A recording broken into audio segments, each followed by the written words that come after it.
क्या शिक्षा मांगना अब अपराध बन गया है? जब छात्र, शिक्षक और शिक्षा से जुड़े सभी लोगों को अपने अधिकारों के लिए सड़क पर उतरना पड़ रहा है।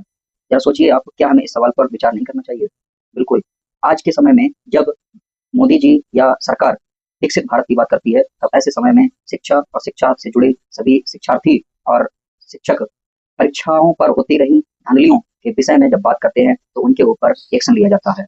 इस पर सिस्टम के ऊपर मीडिया भी कोई बात नहीं करता है और मीडिया भी शिक्षक के ही ऊपर धावा बोलता है और ऐसे में कानूनी कार्रवाई भी शिक्षक के ही ऊपर होती है, जबकि होनी चाहिए ऐसे लोगों के खिलाफ जो शिक्षा के क्षेत्र में गड़बड़ी पैदा करते हैं। तो अभी देखिए आप पेपर लीक का मामला कहाँ-कहाँ आपको देखने को मिलता है। भारत में पिछले कुछ वर्षों और हाल ही में कई बड़ी प्रतियोगी परीक्षाओं में, जिसमें सरकारी भर्ती परीक्षाओं के पेपर लीक होने के मामले सामने आते रहते हैं।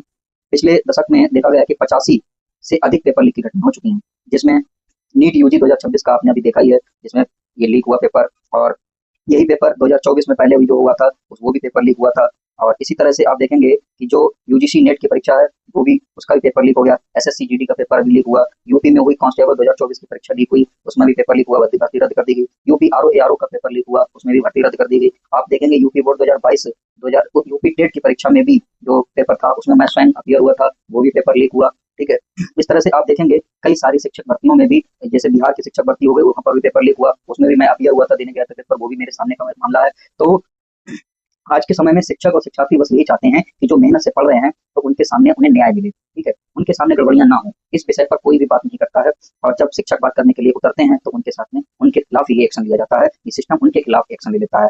तो लोकतंत्र में अपनी बात रखना हर नागरिक का अधिकार होता है। अगर शिक्षा मजबूत होगी, तो देश का भविष्य मजबूत होगा। और इसी के साथ में आप बताइए कि आपकी क्या राय है, कमेंट में जरूर बताइए।